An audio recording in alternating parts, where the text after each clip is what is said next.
So in this lecture we will do the characteristics of pure lines.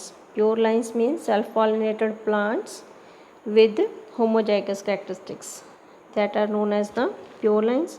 So pure lines means what is the characteristics? All the plants with the pure line have the same genotype as the plant from which the pure line was derived. ਇਹਦੇ ਵਿੱਚ ਕੀ ਹੋਏਗਾ, genotypically same होंगे, capital T small sorry capital T capital since the parent plant have homozygous and self-fertilized. So second one is therefore variation present within a pure line is due to the environment and the a non-inheritable and selection within a pure line will generally not be effective. So ਜਿਹੜੀ variation होएगी pure line तो कितों आएगी, environment तो आ सकती है, non heritable होएगी, environmental तो होएगी लेकिन हेरिटेबल नहीं होएगी, मतलब एक जनरेशन तो दूसरी जनरेशन नहीं जाएगी. And selection within pure line generally not भी इफेक्टेड, इन्हें सिलेक्शन पर कोई असर नहीं पेगा. तो थर्ड हैगा pure line become genetically variable with time due to mechanical mixture. Mechanical mixture मतलब किसी होर दा सीड आके नाल मिक्स हो गया. नैचुरल हाइब्रिडाइजेशन मतलब काफ़ी सालों तो दो अलग अलग प्लांट सीगे, उन्हां दी जनरेशनस चली जा रही सीगियां, लेकिन एक टाइम आंदा कि वो मिक्स हो गई. Then is the mutation. ठीक है, ये भी नैचुरल फिनोमेना हैगा. So mechanical mixture natural hybridization can be prevented by careful handling of pure lines. However, spontaneous mutation would produce genetic variability in due course of time.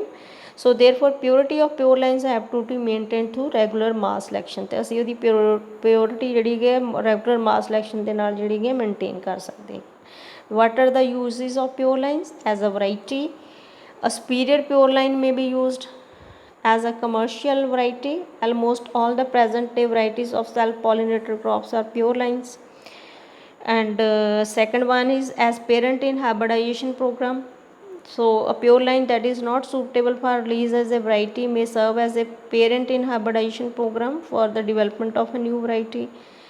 And in studies on mutation, pure line have to be used in studies on spontaneous or induced mutations, particularly those affecting quantitative characteristics. This is because any genetic variation arising in pure line would be due to mutation if care has been taken to avoid mechanical mixture ਤੇ natural hybridization. Other studies ਦੇ ਵਿੱਚ ਹੈਗਾ ਜਿਵੇਂ biological investigations ਹੋ ਗਈਆਂ, medicine, immunology, physiology, biochemistry, nutrition and use of high inbred lines ਜਿਹੜੀਆਂ ਹੈਗਾ highly inbred lines ਜਿੱਦਾਂ virtually pure lines of mice, guinea pig, rabbits is essential. This allow easy detection of treatment effects without any confusion arising from a genetic variation in the experiment material. So these are the uses of the pure lines and characteristics of the pure lines. So next we will do the next method, that is the pure line selection. Thank you.